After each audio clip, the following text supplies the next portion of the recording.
الرحيم الحمد لله رب العالمين والعاقبة للمتقين والصلاة والسلام على أشرف الأنبياء والمرسلين وآله وصحبه أجمعين وبعد.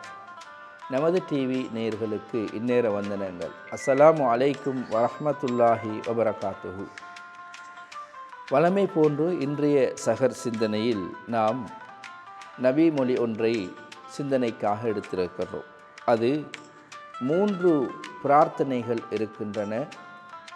அந்த 3 பிரார்த்தனைகளையும் இறைவன் மறுக்க மாட்டான், ஏற்றுக்கொள்வான் என்று வருகின்ற அந்த செய்தி. அந்த 3 பிரார்த்தனைகளும் எவை? அதைத்தான் இன்றைய இஃப்தார் சிந்தனையிலே நாம் எடுத்துக்கொள்ள இருக்கின்றோம்.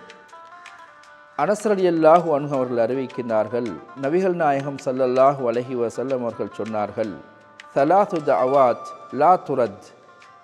3 பிரார்த்தனைகள் இருக்கின்றன, அவற்றை இறைவன் மறுக்கவே மாட்டான். நிச்சயமாக அந்த பிரார்த்தனைகளை இறைவன் ஏற்றுக்கொள்கிறான். அது 3 பேருடைய பிரார்த்தனையாக இருக்கும். முதலாவது பிரார்த்தனை தஅவத்துல் வாலித் லிவலதிஹி. தாய் தந்தையுடைய பிரார்த்தனை தங்கள் பிள்ளைகளுக்கான பிரார்த்தனை. பெற்றோர்கள் தங்கள் பிள்ளைகளுக்காக செய்கின்ற பிரார்த்தனையை இறைவன் உடனேயே அங்கீகரிக்கின்றான், அதை மறுத்துரைக்க மாட்டான் என்று நபிகள் நாயகம் ஸல்லல்லாஹு அலைஹி வஸல்லம் அவர்கள் சொன்னார்கள்.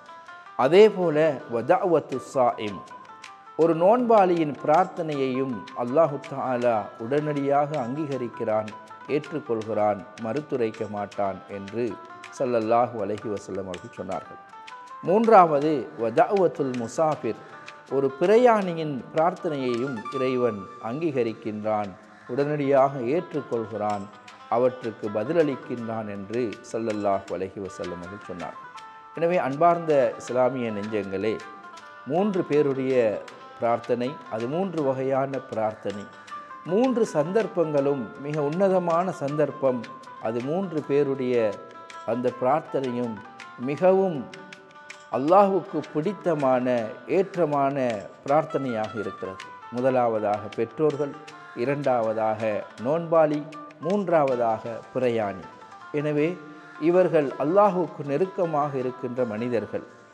அல்லாஹுக்கு நெருக்கமாக இருக்கின்ற வாழ்க்கையின் கட்டங்கள். இந்த கட்டங்களில் ஒருவர் தனக்காகவோ அல்லது பிறருக்காகவோ அல்லது தன் குடும்பத்தார், உற்றத்தார், சுற்றத்தார், அயலவர்கள், உறவினர்களுக்காக வேண்டியோ அல்லது நண்பர்களுக்காகவோ பிரார்த்திக்கும் பொழுது நிச்சயமாக இறைவன் அந்த பிரார்த்தனையை அங்கீகரித்து அவர்களுக்கு விடையளிக்கின்றான். அவர்கள் கேட்பதை கொடுக்கின்றான், அவர்களுடைய தேவையை நிறைவேற்றி வைக்கின்றான், அல்லது அதைவிட சிறப்பான ஒன்றை கொடுக்கின்றான் என்பதை இந்த நபிமொழியங்களுக்கு தெளிவாக சொல்கிறது. எனவே நாம் அடைந்திருக்கின்ற இந்த ரமலான் மாதத்திலே நாங்கள் நோன்பு நோற்றவர்களாக இருக்கிறோம். எங்களுடைய அதிகமான நேரத்தை வீணாக கழிக்கின்றோம்.